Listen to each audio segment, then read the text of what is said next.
Hello boys and girls, it's Goomba. I am back for a little educational content. We are going to cover Chuvashov forks as promised. So without further ado, let's go. Okay, let's run. Alright, so what are Chuvashov's fork? In my mind, they are a tool that you use to identify trend reversals. So we have a little example here. You've been going up for a while. Market seems a little bit toppish. You can drop a fork to see when is a good time to enter a short. You've been going down for a while. You feel like it's due for a bounce. You can drop a fork on your chart to see when is a good time to enter a long to catch either a full reversal or a dead cat bounce. When I first discovered them, I think it was a little bit by intuition. You know, you can look at charts sometimes and you see that very strong trend, and suddenly the trend softens a little bit, and yeah, it feels like the dump has finished, the buyers are gone, and some different cycle is happening. So I was actually intuitively dropping those lines on my chart and seeing that there were connection points in between.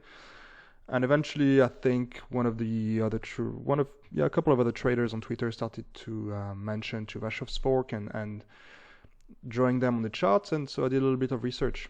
Now, when you do a bit of research on Chuvashov's fork, there is literally nothing. This is the only website which has a little bit of theory and a few examples on the C fork, and they mention fractals, which threw me a little bit at first because I didn't see what that was doing there, but they have a few examples, and I think ultimately it's a very intuitive system.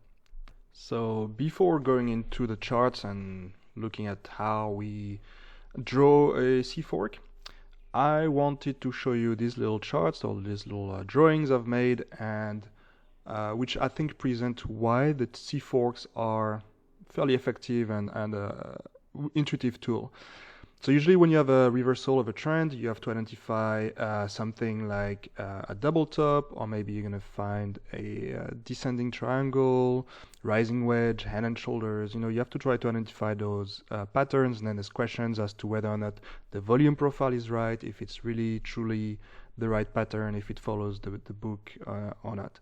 And you can put all those questions aside when you use the C fork. So a little example here, if you had a double top there, what you'll see usually is you'll find a diagonal, which actually would give you an earlier entry into a short than a double top would. For the double top, you would wait to break that low here and enter, maybe wait for a retest around here. Because it's a diagonal here, you have an earlier entry and you have potentially a retest. Although retests are rare on the bearish forks, but they do happen. Similarly, on the rising wedge, the entry I think would be pretty much the same, but it means you don't have to worry too much about what's happening to the upper bound of the rising wedge. The only line you're looking at here is that bottom one, and when it breaks, you would enter your trade. We'll see that in the chart in a bit. And similarly, it's a tiny head and shoulder here. My drawing skills are not up to scratch yet. I'm working on it, but it is one.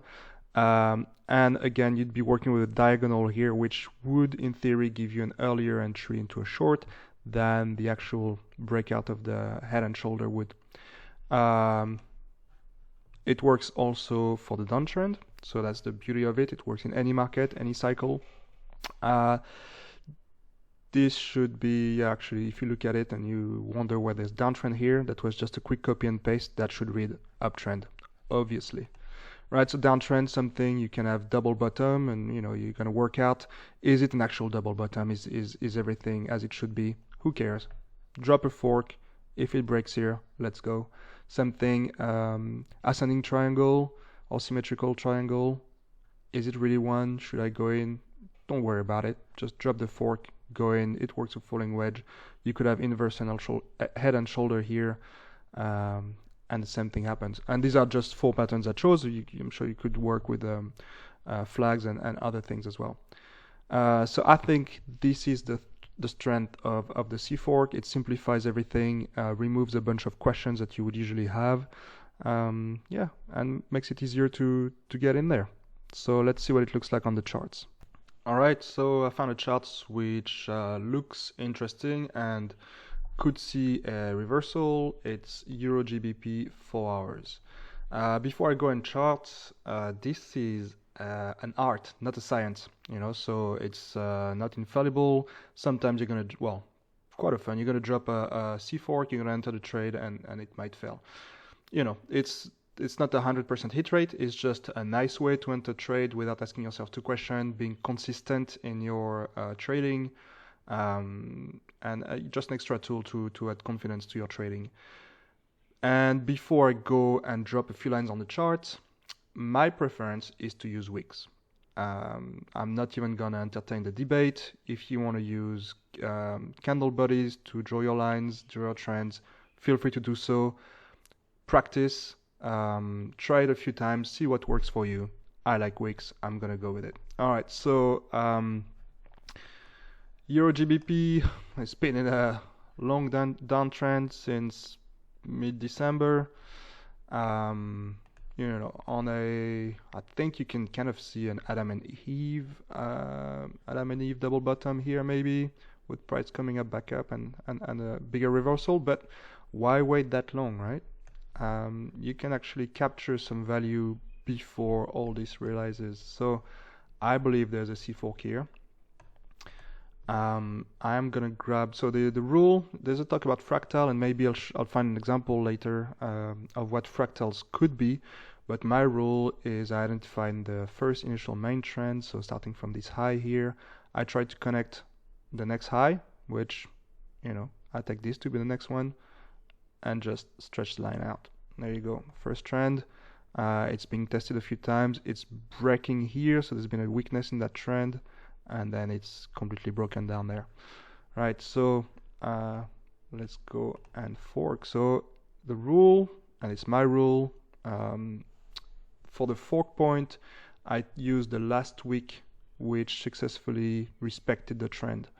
So that was the starting point. The next one was the high. Sometimes you're going to find a few others before price breaks through. This is the last week which respects the trend. I'm going to connect it to the next high. It's up here. If that week didn't exist, it could be down there, and that would be your second fork. We have the one up here, so we have to respect it as per the system. There you go. And what we have here is price currently closed above that little, I'm going to call that the arm of the fork, or the short trend, and is potentially even retesting it here. So a little retest here on the 4 hour. That's pretty good, I think, for an entry. So I will open a long here. Now, a long to where? That's a good question. One thing I've come up with, and that's not part of the literature, the little literature there is on the fork, but one thing I do like to do is to drop a fib on there. And so I started at where the fork starts. So actually the fork is a good tool to know where to measure fib retracement in my book. So that's my first anchor, and the second one is the low of that move, right? So down there. And then my target becomes 0.618. Pretty classic when it comes to technical trading. And so I would just enter this long here, right? Leaving a little bit of room for a retest. They do happen, price quite often I've seen starts to take off and then has a little dip. So you do want a little room for a retest. I'll try to post on Twitter the result of this fork in the next day or two, I guess. Now, that would be my target, but there's extra information in that setup. Usually, in my experience again, once the price breaks 0.618, you are now entering a reversal. So if it was just to hit here, close at that level, and go down, you've just found a dead cat bounce. If you break the 0.618, you have found yourself a reversal. So it would retrace the entire move here, and then I guess you'd be dealing with the potential Adam and Eve double bottom. All right, so we'll see. I'll keep updating this, and we'll see what happens. Let's move on to another example. Okay, so I found another chart which looks interesting. It's ETH BTC on the 1D on the daily. It has been going on for more than a month now, and it looks like it's found support. It's kind of drawing a double bottom maybe, and it's going to attempt a reversal. So let's see how the fork can help here. So let's go and identify the first trend. That's your anchor right there, the top of the move. And then here you might think you have a few options. That's a high here, but you're kind of cutting through the candle if you go with that, right? You're not respecting the wick. If you go ahead and respect that first wick, you end up somewhere around here. And you might also look at this cluster of two big candles and decide actually that's the trend I'm going to go with. The trick is to be as consistent as possible and to remove your bias or any other influence from the chart. So what I like to do when I have options for my trend is go to HA candles, and I think that kind of touch upon the fractal that is mentioned in the website I shared earlier.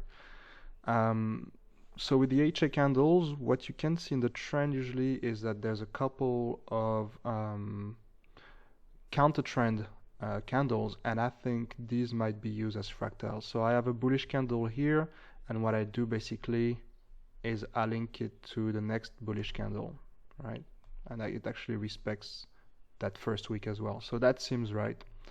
And then you might as well stay in that mode.